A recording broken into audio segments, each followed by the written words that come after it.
সাবেক সচিব আবু আলম শহীদ খানকে গ্রেফতার করা হয়েছে গতকাল। আমাদের পরস্পর বিরোধী বক্তব্য দেখছি অনেকের। কেউ কেউ এই গ্রেফতারের নিন্দা জানাচ্ছেন, আবার কেউ কেউ এটাকে সমর্থন করছেন। মানে তাকে গ্রেফতার করার ঘটনাটাকে সমর্থন করাও সম্ভব। আমরা বর্তমান বাংলাদেশে আসলে এটা দেখতে পাচ্ছি। বিস্তারিত কথা বলবো, এটা নিয়ে আমার অপিনিয়ন জানাবো, কিন্তু আবু আলম শহীদ খান সম্পর্কে কয়েকটা কথা একটু বলে রাখা জরুরি। আমার এটা বলতে দ্বিধা নেই, এই ভদ্রলোক এখনও আওয়ামী লীগ করেন, কোনো রকম কোনো সন্দেহ আমার মধ্যে নেই। তাহলে আমরা পাল্টা প্রশ্ন করবো, আওয়ামী লীগ করেন মানে আওয়ামী লীগের সমর্থক উনি, আওয়ামী লীগের কোনো পদে আগেও ছিলেন না, এখনও নেই, সমর্থন করেন এবং আওয়ামী লীগের বয়ান তৈরির চেষ্টা করছেন মাঠে, এটাও সত্য। সেটার মাধ্যমে আসলে সেটা যদি কেউ করে থাকে, সেই ঘটনার প্রেক্ষাপটে কাউকে গ্রেফতার করা যাবে কিনা, এই প্রশ্নটা খুবই ভাইটাল। কিছুদিন আগে আমি এই ভদ্রলোককে অনেকেই চিনতেন না, আমাকে অনেকে জিজ্ঞেস করেছেন। ইনফ্যাক্ট ওনার সাথে আমার একটা বাকবিতণ্ডার ভিডিও ক্লিপ ছড়িয়ে পড়েছিল দেশ টিভির একটা টক শোতে। আপনাদের কারো কারো হয়তো চোখে পড়েছে, তারা এই ক্লিপটাও ছোট করে দিয়েছেন। আমি সাধারণত কোনো বক্তার সাথে এই ধরনের বাকবিতণ্ডায় জড়াই না সাধারণত। মানে আমি আমার শত শত কয়েক হাজার টক শো করেছি টিভিতে, এর মধ্যে আমি এই ধরনের ঘটনা ঘটিয়েছি আওয়ামী লীগ সময় থেকে শুরু করে এখন পর্যন্ত হাতে গোনা 2-3টা 4টা হতে পারে, কিন্তু এর মধ্যে একটা সেদিন ছিল। তার মানে আমি এটা বোঝাতে চাইছি যে তার কথা আমার কাছে কতটা ইরিটেটিং মনে হতো। আওয়ামী লীগ তার যে ন্যারেটিভ ছিল সেটা হলো, সেদিন তিনি যে কথা বলছিলেন, আওয়ামী লীগ যদি এত খারাপ হয় তার বিরুদ্ধে সব দল একত্র হয়ে নির্বাচন করেন, করে আওয়ামী লীগকে বিট করেন। মানে ওইখানে আলোচনা হচ্ছিল এবং জনাব মাসুদ কামালও ওখানে ছিলেন।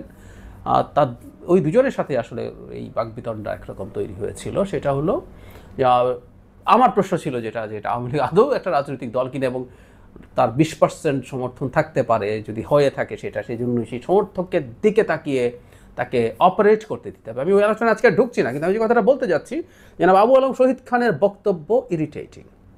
মানে আজকের বাংলাদেশে দাঁড়িয়েও আওয়ামী লীগ করে লোকজন আওয়ামী লীগের পক্ষে সম্মতি উৎপাদন করতে চায়, তার রাজনীতির পক্ষে তার যা যা সংকট ছিল, যা যা করে গেছে, সেগুলোকে লঘু করার চেষ্টা করে। এটা দেখা খুবই খুবই ইরিটেটিং এবং ফ্রাস্ট্রেটিংও। বাংলাদেশে আমি সত্যিই খুব অবাক হই যে আমার হিসাবে এখনও প্রায় 20% মানুষ আওয়ামী লীগকে সমর্থন করে। এটা বিভৎস ব্যাপার। যাই হোক, ইনি বহু পুরনো আওয়ামী লীগের আসলে, মানে বিএনপির এই 90 পরবর্তী সময় 91-96 যে সরকার ছিল, সেই সময় তত্ত্বাবধায়ক সরকারের আন্দোলন যখন খুবই কঠোর হয়ে ওঠে, তখন একটা পর্যায়ে জনতার মঞ্চ তৈরি হয় এবং সেখানে সচিবালয় থেকে সরকারি আমলারা এসে সেই জনতার মঞ্চে যোগ দেন। এর প্রধান যে ব্যক্তি এটাকে লিড করেন তিনি হচ্ছেন জনাব মহিউদ্দিন খান আলমগীর। পরবর্তীতে তাকে চাকরিতে তো পুরস্কৃত করা হয়েছেই, 8 সালে সরকার এসে তাকে স্বরাষ্ট্রমন্ত্রী বানিয়েছিল, এমপি বানিয়েছিল। আর তাদেরই খুব গুরুত্বপূর্ণ একজন, তিনি তখন অনেক জুনিয়র ছিলেন, মিস্টার আবু আলম শহীদ খান সেখানে ছিলেন এবং অর্গানাইজারদের একজন ছিলেন। পুরস্কার পেয়েছেন 96 সালে যখন শেখ হাসিনা ক্ষমতায় আসেন। তিনি তখন শেখ হাসিনা সম্ভবত এপিএস বা এরকম কোনো একটা পদে ছিলেন। তারপর বিএনপির সময় তার আবার প্রমোশনের সমস্যা হয়। শেখ হাসিনা এসে তারপরের বার এসে তাকে রীতিমতো আবার অতি দ্রুত প্রমোশন দিয়ে সচিব টচিব বানিয়ে দেয়। পরে টকশোতে আসতেন, তার সাথে অনেকগুলো টকশোতে আমি পার্টিসিপেট করেছি। আওয়ামী লীগের সময় তারা আওয়ামী লীগের 2-1টা জায়গায় হালকা সমালোচনা করতেন, মূলত কাজ করতেন বিরোধীদের সমালোচনা, বিরোধীরা পারছে না কেন, বিরোধীরা ওই করছে সেই করছে। এবং যেটা হয় যে নির্বাচন খুব জরুরি কিছু না, নির্বাচন হলেই বা কি, বাংলাদেশ ইত্যাদি ইত্যাদি যা যা করেন আর কি, এনাদের একটা নির্দিষ্ট ঢং আছে। সবাই একই হাইপোথেসিস এস্টাবলিশ করার চেষ্টা করেন, যদিও ভাষা এবং তাদের তথাকথিত যুক্তিটা ভিন্ন হয়। সো এত কিছু বলার উদ্দেশ্য হচ্ছে আবু আলম শহীদ খান আসলে আওয়ামী লীগ করেন এখনও, আমি এটা মনে করি। এবং 5 আগস্ট পরবর্তী সময়ে এটা যেইভাবে তিনি কথা বলছেন, যা বলছেন, এটাতে আমার কোনো কনফিউশন নেই। মজার ব্যাপার হলো, দেশ টিভিতে তার সাথে যখন এই ঘটনাটা ঘটে, তারপর আরেকটা টিভি চ্যানেল কিছুদিন পরই আমাকে টকশোতে ডাকে এবং আমাকে জিজ্ঞেস করে, ওনার নাম বলে, যে তার সাথে আপনার যেতে কোনো রকম কোনো রিজার্ভেশন আছে কিনা। আমি তখন তাদেরকে বললাম যে আপনাদের না থাকলে আমারও নেই। আমাকে সাধারণত গেস্ট নিয়ে জিজ্ঞেস করে না, আমিও গেস্ট নিয়ে জিজ্ঞেস করি না কে আছেন না আছেন, কিন্তু আমি ধারণা করি যেহেতু তারা দেশ টিভির ওই শোটা দেখেছেন, তারা আমাকে এই প্রশ্নটা জিজ্ঞেস করেছিলেন। কারণ আমি একটা কথা মনে করি, সত্যিই মনে করি, সেদিন তার সাথে বাকবিতণ্ডার যথেষ্ট সময় ছিল না আমি এই আওয়ামী লীগ প্রশ্নে, আওয়ামী লীগ আদৌতে রাজনৈতিক দল কিনা, আওয়ামী লীগের রাজনীতি করার অধিকার আছে কিনা, এটা নিয়ে একাডেমিক ডিবেট করতে, এটা আবু আলম শহীদ খান সহ আরও যারা মনে করেন আছে তাদের যে কারোর সাথেই ডিবেট করতে প্রস্তুত আছি।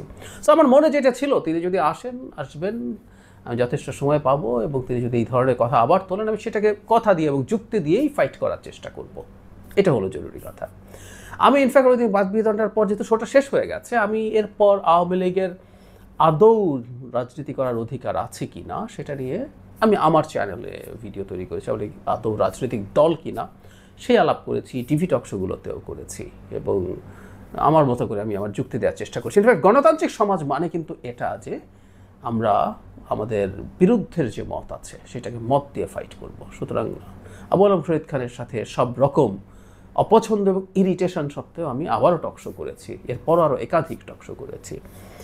আমরা একটা গণতান্ত্রিক বাংলাদেশ গড়ে তুলতে চাই। এখন যে আলাপটা কেউ দিচ্ছেন যে তিনি নাকি মত প্রকাশের কিছু রেড লাইন ক্রস করেছেন, অথবা কেউ বলছেন তিনি কোনো সত্যি ষড়যন্ত্রের অংশ হতে পারেন। তো উনি কী করেছেন, সরকার কি বলেছে আগে এটা একটু দেখে নিই, তারপর জিনিসগুলো বোঝা যাবে। শাহবাগ থানার একটা মামলায় তাকে গ্রেফতার করা হয়েছে। ডিএমপি বলছে রাজধানীতে ঝটিকা মিছিল করে নাশকতার চেষ্টা ও জনশৃঙ্খলা ভঙ্গের অভিযোগে অভিযান চালানো হয়। এই সময় সাবেক সচিব শহীদ খান ছাড়াও আরও 5 জনকে ঘটনাস্থল থেকে আটক করা হয়, পরে তাদের বিরুদ্ধে আইনগত ব্যবস্থা নেওয়া হয়েছে। আমরা দেখছি গত কিছুদিন থেকে এক ধরনের ঝটিকা মিছিল হচ্ছে, এবং সরকার তাদের একটা মিটিং এবং ব্রিফিংয়ে জানিয়েছে ঝটিকা মিছিলের বিরুদ্ধে তারা ব্যবস্থা নিতে যাচ্ছেন। দ্যাটস ফাইন, কিন্তু আবু আলম শহীদ খান ঝটিকা মিছিল করার যে ঘটনাস্থল, প্রস্তুতির যে ঘটনাস্থল সেখানে আছেন এবং তিনি অর্গানাইজ করছেন, এর চেয়ে কোনো ফালতু কথা হতে পারে না, আসলে একেবারেই না।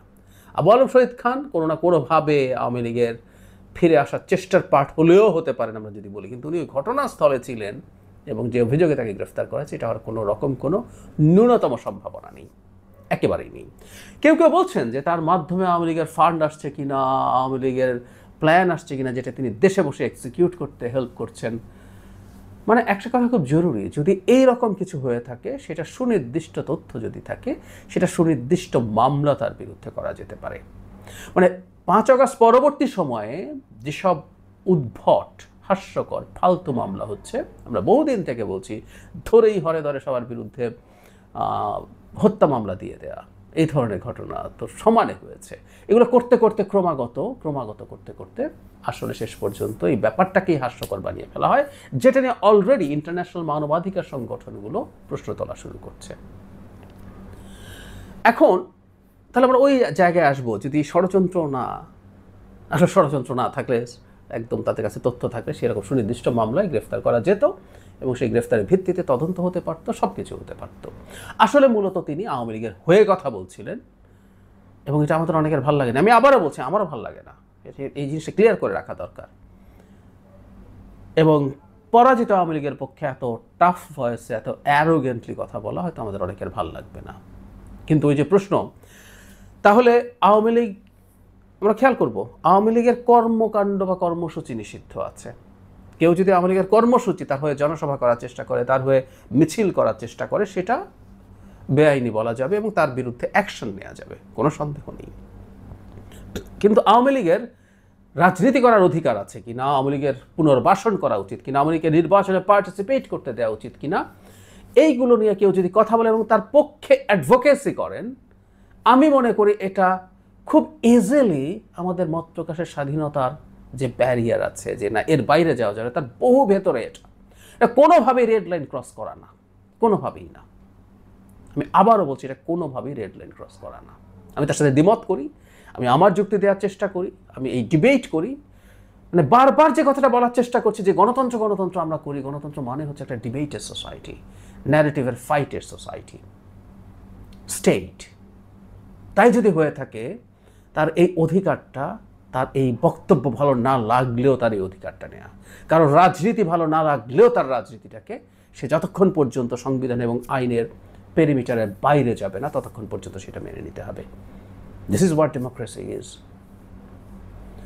আবু আলম শহীদ খানের উপরে যা হচ্ছে, আমি এটাকে হাসিনাগিরি বলতে চাই। আমি হাসিনাগিরি শব্দটা বলছিলাম, মানে হাসিনার মতো আচরণ।